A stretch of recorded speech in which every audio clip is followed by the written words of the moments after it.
উজনি মৰাণসকলে জনজাতিকৰণৰ সাংবিধানিক মৰ্যাদা বিচাৰি ইতিমধ্যে এলানি ধাৰাবাহিক আন্দোলনৰ কাৰ্যসূচী ঘোষণা কৰিছিল আৰু সেই আন্দোলনৰ কাৰ্যসূচী এতিয়া ধাৰাবাহিকভাৱে চলি আছে। দিনে নিশাই কালিৰ দিনটোৰ পৰা অৰ্থনৈতিক অৱৰোধ আৰম্ভ কৰিছে মৰাণ জনগোষ্ঠীটোৰ ৰাইজে। সদৌ মৰাণ ছাত্ৰ সন্থাৰ নেতৃত্বত মৰাণ জনগোষ্ঠীৰ 6টাকৈ জাতীয় সংগঠনে মৰাণ ৰাইজৰ সহযোগত ইতিমধ্যেই তিনিচুকীয়া জিলাত ব্যাপক আকাৰে অৰ্থনৈতিক অৱৰোধৰ কাৰ্যসূচী চলাই নিছে।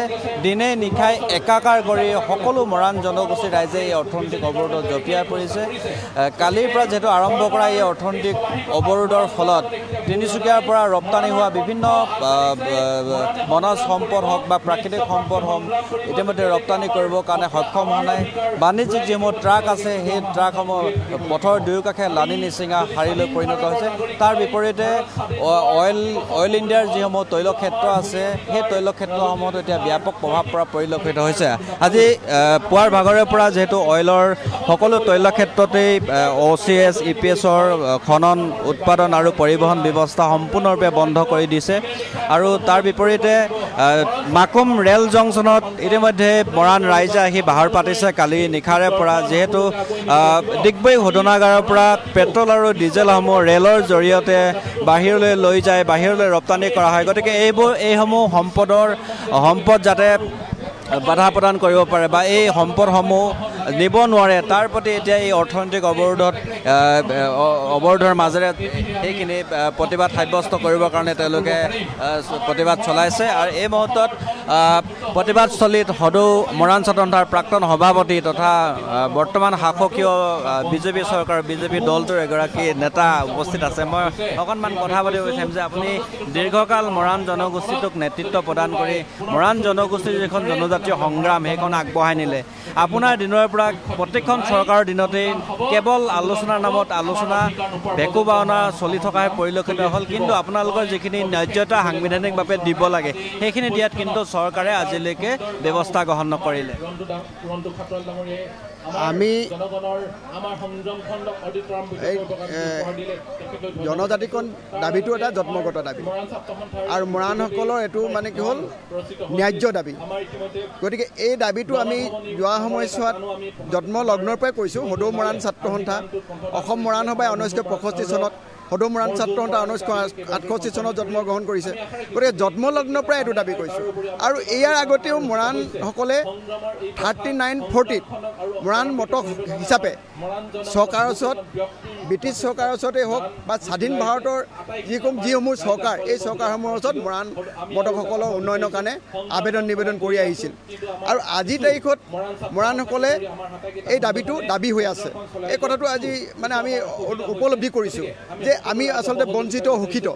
আমি ব্ৰিটিছৰ সময়তো শোষিত হৈ আছিলোঁ আৰু আহোম ৰাজ শাসনৰ সময়তো আমি শোষণ কৰিছোঁ আৰু স্বাধীন হোৱাৰ পিছতো আমি শোষিত হৈ আছোঁ, বঞ্চিত হৈ আছোঁ, লাঞ্ছিত হৈ আছোঁ। গতিকে সেইকাৰণে আজি মৰাণসকলে জাগিছে। এতিয়া ধৈৰ্য সীমা পাৰ হৈছে। আমি অলপ দিলেও কিবা এটা বিচাৰিছিলোঁ, অলপ দিলেও আমি মানে চাই আছিলোঁ যে অলপ দিলেও আমি মানে কিবা এটা মানে পাইছোঁ বুলি ভাবিছিলোঁ। আজি আমি পঢ়িবৰ কাৰণে ছিট বিচাৰিব লগা হয়। আজি ডিব্ৰুগড় বিশ্ববিদ্যালয়ত বা গুৱাহাটী বিশ্ববিদ্যালয়ত ছিট বিচাৰিব লগা হয়, চিকিৎসা মহাবিদ্যালয়ত ছিট বিচাৰিব লগা হয়, অভিযান্ত্ৰিক মহাবিদ্যালয়ত ছিট বিচাৰিবলগীয়া হয়। আৰু আনকি আমি তিনিচুকীয়াত থকা মানে ভাল স্কুলবিলাকত আমি পঢ়িবলৈও ছিট বিচাৰিবলগীয়া হয়। সংগ্ৰাম অবিহনে আমি একো পৰা নাই। আৰু সেইকাৰণে আজিৰ তাৰিখত দেখিছোঁ যে জনজাতিকৰণৰ যিটো বিষয় এই বিষয়টো আচলতে সঁচাকৈ বঞ্চিত হৈ আছে। আজি ৰাইজে জাগৃত হৈছে। আজি গাঁৱে গাঁৱে প্ৰতিজন ব্যক্তি অন্তৰত সোমাই গৈছে যে জনজাতিকৰণটো চৰকাৰে কিয় দিয়া নাই। গতিকে সেইকাৰণে আজি ৰাইজে স্বতঃস্ফূৰ্তভাৱে ওলাই আহিছে। মই ভাবিছোঁ যে আজি জোৰ সমদলে হওক অৰ্থনৈতিক অৱৰোধে হওক আজি চৰকাৰে স্বতঃস্ফূৰ্তভাৱে ইয়াত সহযোগিতা কৰাইছে। আৰু ভৱিষ্যতেও জনজাতিকৰণ যেতিয়ালৈকে নিদিব তেতিয়ালৈকে আমাৰ ৰাইজে আমাৰ সংগঠনৰ উদ্যোগত যিবিলাক কাৰ্যসূচী হ'ব এই কাৰ্যসূচীবিলাক মানে কেৱল সহযোগ কৰি যাব আৰু জনজাতিকৰণ নোপোৱালৈকে। মই এটা কথা যেহেতু ট্ৰাইবেল সংঘ কৈ আছে যে আদিত্য ঠাকৰেৰে যোৱাটো বৰ্ষতে কৈছে যে মৰাণসকলক লৈ জনজাতিকৰণ প্ৰদান কৰাৰ ক্ষেত্ৰত কোনো আপত্তি নাই।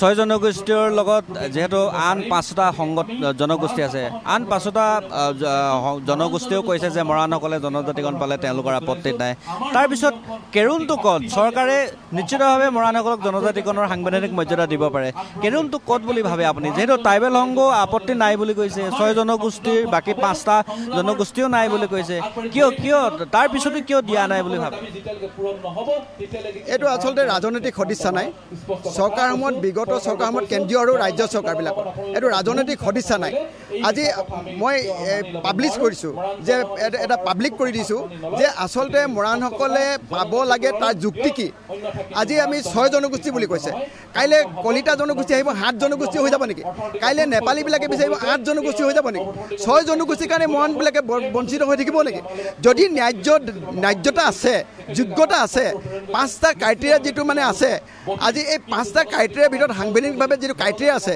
বৈশিষ্ট্য দিছে সংবিধানে এইবিলাক যদি পূৰা কৰিছে আৰু আমি ইতিমধ্যে এইটো পূৰা কৰিছে আমি 2008 চনতে চৰকাৰৰ লগত অসম চৰকাৰৰ লগত আমি বহিছিলোঁ আৰু সকলো জনগোষ্ঠীক যিসকলে দাবী কৰিছে সেইসকলক সকলোকে কৈ দিছিলে যে এখন কমিটি কৰক এজন ইতিহাসবিদ লোক এজন সমাজতত্ত্ববিদ লোক এজন নেতৃত্ববিদ লোক আমি লৈছিলোঁ আমি ডিব্ৰুগড় বিশ্ববিদ্যালয় আৰু গুৱাহাটী বিশ্ববিদ্যালয়ৰ বুৰঞ্জীবিদ নেতৃত্ববিদ আৰু মানে কি হ'ল সমাজতত্ত্ববিদক লৈ পিনে এখন কমিটি কৰিছিলোঁ আৰু চৰকাৰক দাখিল কৰিছিলোঁ চৰকাৰে এইটো ৰিকমেণ্ড কৰিছিলে আৰু সেই কমিটিখনে মৰাণসকলৰ যে সম্পূৰ্ণভাৱে যিবিলাক বৈশিষ্ট্য এই বৈশিষ্ট্যবিলাক যে আছে আৰু যিসকল RGI ৰেজিষ্টাৰ জেনেৰেল অফ ইণ্ডিয়াই যিবিলাক কোৱাৰী কৰিছিলে তেওঁলোকে এই মৰাণসকলক কিয় দিব নোৱাৰোঁ এই কথা কোৱাৰী কৰিছিলে সেই কোৱাৰীবিলাক সকলো ষ্ট্ৰংলি ৰিপ্লাই দিছে আৰু মই ভাবোঁ যে এইবিলাক মৰাণসকলে আটাইকেইটাতকৈ মৰাণসকলে আটাইতকৈ পাবলগীয়া যোগ্যতা আছে সেই ট্ৰাইবেল সংঘই কওক সেই জনজাতিসকলে কওক সেই জনজাতি নোহোৱা জনগোষ্ঠীবিলাকে কওক এইটো আমাক সহযোগ কৰিছে আমাক সমৰ্থন কৰিব নিশ্চিতভাৱে জাতীয় জনগোষ্ঠী সংগঠনবিলাকে সকলোৱে সহযোগ কৰিছে মই ভাবোঁ যে মুখ্যমন্ত্ৰী হিমন্ত বিশ্ব শৰ্মা ডাঙৰীয়াই বলিষ্ঠ পদক্ষেপ গ্ৰহণ কৰি মৰাণসকলক জনজাতিকৰণৰ বিষয়টো আগুৱাই লৈ যাবৰ কাৰণে মই আহ্বান জনাইছোঁ আমি ধন্যবাদ জনাইছোঁ আপোনাক তিনিচুকীয়াৰ পৰা প্ৰখণ্ড ক্ষেত্ৰলৈ আমাক সবিশেষ জনালে আজিও অব্যাহত আছে প্ৰতিবাদ জনজাতিকৰণ নোপোৱা পৰ্যন্ত প্ৰতিবাদ অব্যাহত ৰখাৰ হুংকাৰ মৰাণ জনগোষ্ঠীৰ এনেধৰণে খুব ঐক্যতাৰে দেখিবলৈ পোৱা গৈছে প্ৰতিবাদ আগবঢ়াই নিছে মৰাণ জনগোষ্ঠীয়ে